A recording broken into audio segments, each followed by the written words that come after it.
ये आज हम किसके बारे में पढ़ेंगे? एरर के बारे में। जो किसके अंदर आपके एरर जो भी कोई भी एग्ज़ाम होती है, जैसे एसएससी वगैरह, सीजीएल्स, आपकी एसएससी जीडी इनके अंदर क्या की जाएगी, आती है। तो इसके अंदर जो पहला एग्ज़ाम्पल है वो कौन-सा है? The student of poor family should apply for freeship in considering college and schools no error. तो इसके अंदर आप देखिए कि इसके अंदर कौन-सा एरर दिखाई दे रहा है आपको। देखिए द स्टूडेंट्स, ये क्या है यहाँ पे, क्या है? प्लूरल, ये क्या है? संज्ञा है। The students of poor family should apply for the freeship in considering. तो यहाँ पे जो एरर है वो कौन सा है? यहाँ पे फ्री शिप। क्योंकि फ्री शिप्स क्या है? एक स्लोगन होता है। तो फ्री शिप्स की जगह आप किसका प्रयोग करेंगे? स्टूडेंट जो क्या होती है, शिप होती है, उसका क्या करोगे? प्रयोग करोगे। यानी जो फ्री शिप होती है उसके स्थान पे किसका प्रयोग किया जाएगा? स्टूडेंट शिप एक शब्द है, उसका क्या किया जाएगा? प्रयोग किया जाएगा। तो इस जो पहला आपका जो एग्जाम्पल है उसके अंदर कौन सा एरर है? यहाँ पे कौन सा एरर है? फ्री शिप एक क्या है? एरर है। तो दूसरा एग्जाम्पल है वो कौन सा आपका? The half pants. कौन सा है? The half pants of Sohan's are, the half pants of Sohan are longer than those of Mohan, no error. Than those of Mohan, no error. तो यहाँ पे जो आपका एरर है वो कौन सा है? The half pants. यहाँ पे पैंट्स, पैंट अपने आप में क्या होता है? एक प्लूरल होता है। अपने आप में क्या होता है? एक प्लूरल।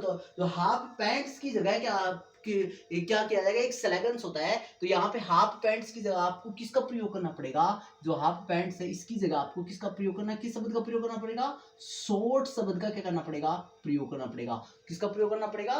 SHORT। यानी कि आपके क्या होते हैं? शॉर्ट जो क्या होते हैं? शब्द होते हैं, शॉर्ट शब्द होता है, उसका क्या करना पड़ेगा? आपको प्रयोग करना पड़ेगा। तो आपका जो दूसरा एग्जाम्पल है उसके अंदर जो एरर दिया गया है वो किसका है? द हाफ पैंट का। पहले के अंदर कौन सा है? फ्री शिप का। अब इसी क्रम के अंदर आपका कौन सा एग्जाम्पल है? तीसरा जो एग्जाम्पल है उसके अंदर क्या दे रखा है? The summons of that is to be, the summons of that is to be, so neither lame nor the blind can accept it, no error. तो इसके अंदर आपको दे रखा है the summon of that is to be, so neither lame nor blind can accept it, no error. तो यहाँ पे जो आपको एग्जांपल दे रखा है किसका दे रखा है? द लेम का। किसका दे रखा है? द लेम का क्या दे रखा है? एग्जांपल दे रखा है, जो एरर दे रखा है किसका दे रखा है? द लेम का एरर दे रखा है। क्यों? द लेम क्या होता है? अपने आप में क्या होता है? प्लूरल होता है। क्या होता है? अपने आप में क्या होता है?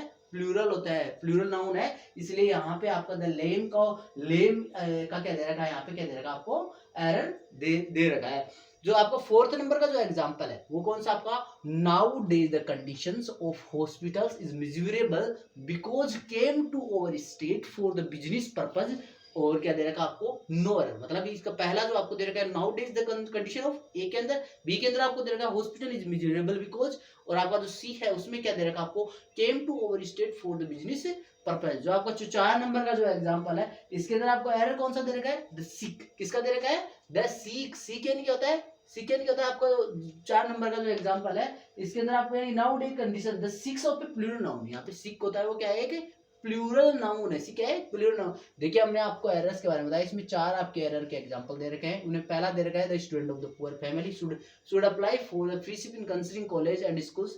इसके अंदर जो पहला जो एग्जांपल है उसमें जो एरर दे रखा है वो कौन सा दे रखा है? फ्री शिप का। इसके स्थान पे किसका प्रयोग करोगे? स्टूडेंटशिप का। दूसरा दे रखा है आपको the half pants of the Sohan are longer than those of Mohan, no error. क्योंकि हाफ पैंट्स अपने आप में यहाँ पे एक सेलेगंस है, इसलिए यहाँ पे किसका प्रयोग किया जाएगा? शॉर्ट का प्रयोग किया जाएगा। The summons of the that to be the so neither lames nor the blind can be that. सिर्फ लैम अपने आप में खुद का अपने आप में क्या है? एक प्लूरल नाउन है। Now day the condition of the hospital is miserable because the over state of the business purpose. तो यहाँ पे आपको किसका प्रयोग किया जाएगा? द सीक का क्या किया जाएगा?